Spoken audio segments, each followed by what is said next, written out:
कल चाइना में जो एससीओ ममालिक के डिफेंस मिनिस्टर्स का समिट हुआ, इंडिया ने पाकिस्तान दुश्मनी में इसको भी मुतनाज़ा बना दिया। इंडियन डिफेंस मिनिस्टर राजनाथ, उन्होंने भी बात की।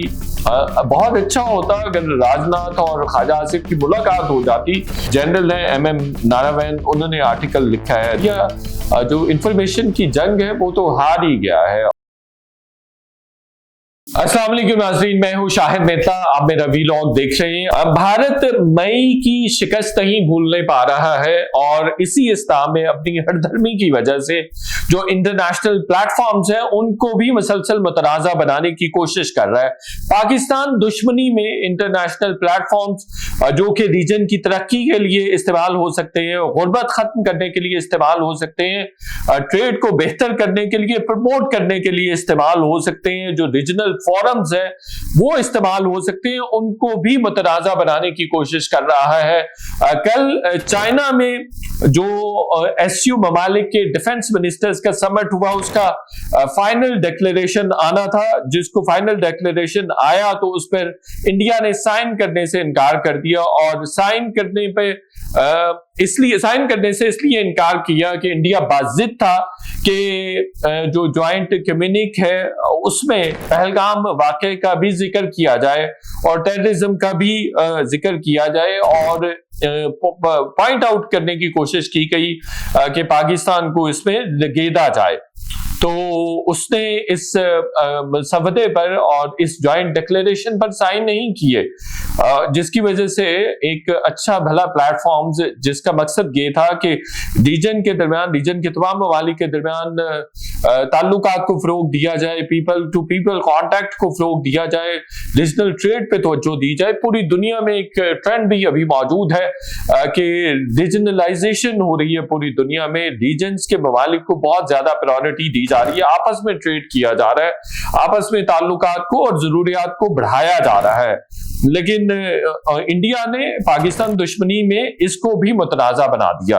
और कल राजनाथ समिट ने भी ये बात की कि एक खास मुल्क की बात होनी चाहिए जो क्रॉस बॉर्डर टेररिज्म करता है। तो पाकिस्तान का तो ऐसा एविडेंस नहीं है, बहरहाल इंडिया का क्रॉस बॉर्डर टेररिज्म का जरूर ऐसे शवाहिद मौजूद हैं। बलूचिस्तान से लेके तो कनाडा तक उसके फुटप्रिंट्स मिलते हैं कि किस तरह से ट्रांसनेशनल असैसिनेशंस हो या दहशतगर्दी के मुख्तलिफ वाक़यात हो, उन सब में इंडिया का फुटप्रिंट मिलता है। तो कल जो इंडियन डिफेंस मिनिस्टर राजनाथ, उन्होंने भी बात की। बहुत अच्छा होता अगर राजनाथ और ख्वाजा आसिफ की मुलाकात हो जाती। इंडिया एक खित्ते के बड़े मुल्क के तौर पे बड़ेपन का मुजाहिरा कर सकता था और उसके पास ये मौका मौजूद था, अपॉर्चुनिटी मौजूद थी कि ख्वाजा आसिफ के साथ बात करते, पाकिस्तान के साथ दोस्ती का हाथ बढ़ाने की बात करते, लेकिन उन्होंने इस अपॉर्चुनिटी को मिस किया। और फिर आज जयशंकर ने भी इस सिलसिले में वजाहत दी है, चूंकि इंटरनेशनल मीडिया ने भी इंडिया को बहुत क्रिटिसाइज किया, चाइना की मीडिया ने भी क्रिटिसाइज किया कि एक बड़े प्लेटफॉर्म को इंडिया ने मुतनाज़ा बना दिया और उसका जो एक साल में एक इवेंट होता है या दो इवेंट्स होते हैं, तो उसमें से एक इवेंट से इंडिया बिल्कुल निकल गया। उसने ज्वाइंट कम्युनिक को साइन करने से इनकार कर दिया, जो कि बड़ा अनफॉर्चुनेट कि तमाम चीज़ों पर खत्ते के 7-8 ममालिक इसके मेंबर्स हैं। 2017 में पाकिस्तान और इंडिया एससीओ के मेंबर्स बने थे, तो 7-8 टोटल मेंबर्स हैं, तो उसमें भी इंडिया ने ज्वाइंट कम्युनिक पर साइन नहीं किए, जिसकी वजह से ये डेफिनेटली तासुर गया कि कंसेंसस मौजूद नहीं है मुख्तलिफ चीज़ों के हवाले से, या जो रीजनल कॉपरेशन है उसके हवाले से जो कंसेंसस है वो मौजूद नहीं है। एक बात। दूसरी बात, जयशंकर ने भी कहा है कि जी हमने तो इसलिए नहीं इस पे साइन किए चूंकि एक खास मुल्क के हवाले से बात नहीं की गई, टेररिज्म के हवाले से बात नहीं की गई और टेररिज्म को खतरे के तौर पे नहीं लिया गया। और अब ये एक बहुत इंटरेस्टिंग फिनोमेना है इंडिया का कि इंडिया खुद हर जगह पे एक्स्ट्रा जुडिशियल किलिंग्स भी कर रहा है, असैसिनेशंस भी कर रहा है दुनिया के मुख्तलिफ ममालिक में, कनाडा से ऑस्ट्रेलिया तक, लेकिन उसके बावजूद वो दूसरों पर दहशतगर्दी का इल्जाम लगाता है। इंटरेस्टिंग फिनोमेना ये है कि पिछले 7-8 साल इंडिया खामोश रहा है दहशतगर्दी के हवाले से, लेकिन एकदम से उसने अब पाकिस्तान पर इल्जाम लगाना शुरू कर दिया और उसकी रीजन डेफिनेटली डोमेस्टिक है।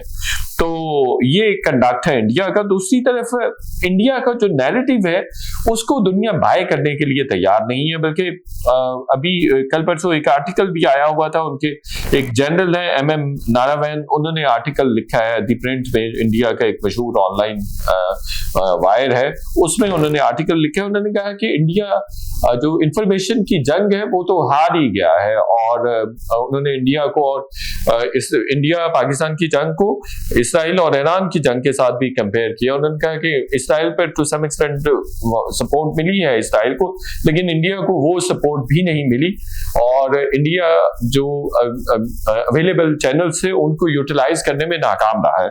लेकिन दूसरी तरफ पाकिस्तान को एडमायर किया गया है कि पाकिस्तान ने इंफॉर्मेशन की जो वॉर थी उसको जीता है, और उन्होंने पाकिस्तान ने बहुत अच्छा ब्रिलियंटली प्ले किया है डिफरेंट लेवल्स पे, नैरेटिव की जंग जीती है, इंफॉर्मेशन की जंग जीती है। नैरेटिव बनता है डिप्लोमेटिक चैनल से, मीडिया से बनता है, या otherwise people to people contact होता है, उससे एस्टैब्लिश होता है। तो उसमें जनरल जो भारतीय फौज के MM नारायण है, उन्होंने पाकिस्तान को अप्रिशिएट किया। बहरहाल ये क्रेडिट की बात है।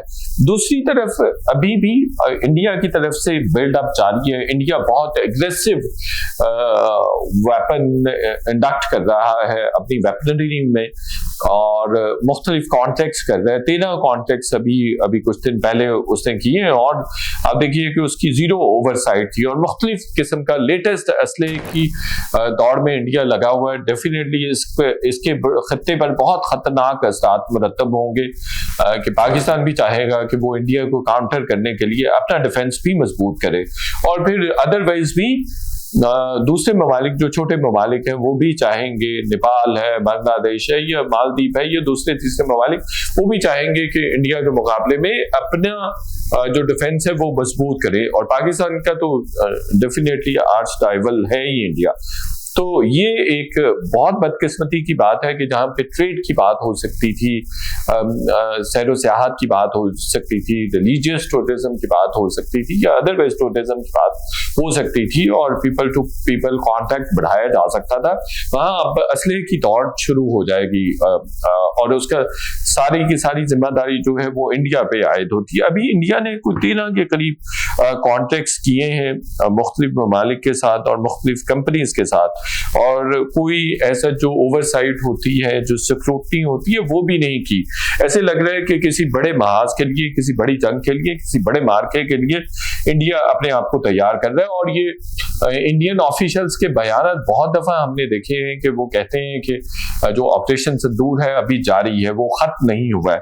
मैं थोड़ा सा आपके साथ जो कम्बैटिंग वेपनरी इंक्रीज कर रहा है, बिल्डअप कर रहा है इंडिया, उसके बारे में मैं आपको बताऊं कि अभी क्या क्या चीजें परचेज कर रहा है इंडिया। उसमें जो स्टॉक पाइल बढ़ाने की कोशिश कर रहा है, उसमें ड्रोन डिटेक्शन, इंटरडिक्शन सिस्टम्स हैं, लाइट वेट राडार्स हैं, एयर डिफेंस मिसाइल्स हैं, ड्रोन डिटेक्शन और इंटरडिक्शन सिस्टम है अगेन, फिर रिमोटेड पायलटेड एरियल व्हीकल्स है, फिर drone detection and interdiction systems again, फिर म्यूनिशन और वीटोल ड्रोन्स हैं अगेन, फिर कम्बैट रेडी ड्रोन फ्लीट्स हैं, फिर बुलेट प्रूफ जैकेट्स हैं, बैलिस्टिक हेलमेट्स हैं, फिर क्विक एक्शन फाइटिंग व्हीकल्स हैं, नाइट साइट्स फॉर राइफल्स हैं। नाइट साइट फॉर राइफल्स के रात को भी अगर कोई ऑपरेशन वगैरह लॉन्च करते हैं तो उसमें वो मदद दे सके। तो इंडिया का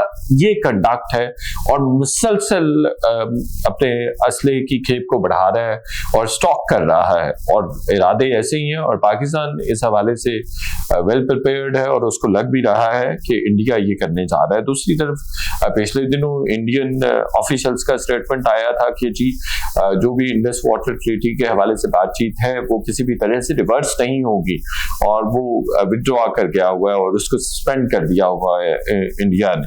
तो उस पर भी कोई पेशरफ्त करने के लिए तैयार नहीं है। लेकिन जो फील्ड मार्शल आसिम मुनीर है, उन्होंने भी कहा है कि किसी भी सूरत पानी के हवाले से कोई भी बात होगी, कोई भी वायलेशन होगी, तो इसको ये हमारी रेड लाइन है और इसको जंग समझा जाएगा और इंडिया को इस बात पे स्पेयर नहीं किया जाएगा किसी भी सूरत। फिर उन्होंने एक और भी बात की, उन्होंने कहा कि जो इंडिया की बालादस्ती है वो किसी भी सूरत कबूल नहीं की जाएगी और कश्मीर पाकिस्तान का हिस्सा है, पाकिस्तान की शहरग है, पाकिस्तान वो लेके रहेगा। अब ये देखिए पाकिस्तान की पॉलिसी में भी काफी ज्यादा चेंज आया है, कह सकते हैं ये क्लैरिटी आई है 4 साल 5 साल पहले 6 साल पहले 5 अगस्त 2019 को जब इंडिया ने कश्मीर एनेक्स किया था तो कहीं ना कहीं फ्रेंकली कंफ्यूजन मौजूद थी, लेकिन अब वो कंफ्यूजन कुछ अरसे से मौजूद नहीं। और स्पेशली अगर आप फील्ड मार्शल आसिम मुनीर की बात करें तो ही सीम्स वेरी क्लियर हेडेड